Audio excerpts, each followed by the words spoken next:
మొన్న ఫస్ట్ తారీఖు వెళ్ళానండి పాప దగ్గరికి. వెళ్తే అదే ఫీజు కడదామని వెళ్ళాను. ఫీజు కడతాను వెళ్తే పాపని చూపించమంటే ఒక్కసారి నెలకి చూపిస్తారని చూపించలా. 30 తారీఖు చూపిస్తాం, ఇప్పుడు చూపించమన్నారు. అవి తీసుకెళ్ళి ఇచ్చా, పిల్లకి తినడానికి ఏమైనా తీసి ఇచ్చా. పిల్లల్ని చూపించమంటే ఏమో చూపించలా. నాకు వాళ్ళ మీద డౌటే. పిల్లల్ని ఏదో చేసి ఉంటారండి. నాకు 10 మంది పిల్లల విషయం ఏమన్నా మీకు సమాచారం అందిందా? వాళ్ళు ఎలా ఉన్నారు ఏంటి? తెలియలేదండి. మా అమ్మాయి గురించి ఇప్పుడు చెప్పారు, పంపించారు. ఇంకా 10 మంది మాకు ఎలా తెలిసిందండి. పొద్దున ఒంట్లో బాగాలేదమ్మా, హాస్పిటల్ తీసుకొస్తున్నామని చెప్పారు.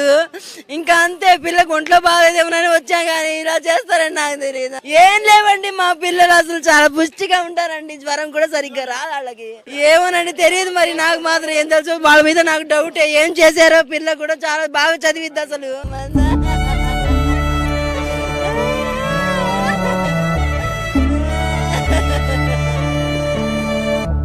మేనగడోలు చనిపోవడం జరిగింది. దాని నిమిత్తం మేమందరం ఇక్కడికి రావడం జరిగింది.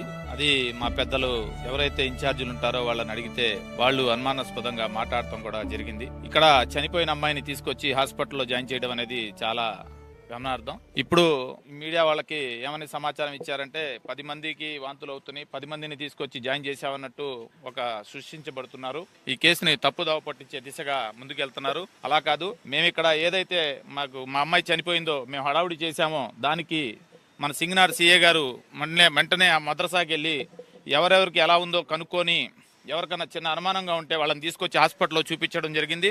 హాస్పిటల్లో డాక్టర్ గారు చూసి వీళ్ళందరూ బాగానే ఉన్నారు, వీళ్ళని తీసుకెళ్ళిపోండి అని చెప్పడం జరిగింది. అలాగే ఏదైతే అమ్మాయి చనిపోయిందో ఆ చనిపోయిన అమ్మాయిని కూడా కారులో తీసుకొచ్చి ఆ ఎవరైతే మేనేజ్మెంట్ ఉంటారో ఆ మేనేజ్మెంట్ భార్య వాళ్ళ కూతురు వీళ్ళు తీసుకొచ్చి చనిపోయిన అమ్మాయిని హాస్పిటల్లో జాయిన్ చేశారు. ఇది మాకు కొద్దిగా అనుమానంగా ఉండి మేము ఏసీపీ గారు కూడా తెలియపరచడం జరిగింది. తెలియపరిచి ప్రతి ఒక్కటి కూడా మాకు క్షుణ్ణంగా పరిశీలన చేసి న్యాయం చేకూర్చాలని చెప్తున్నాం.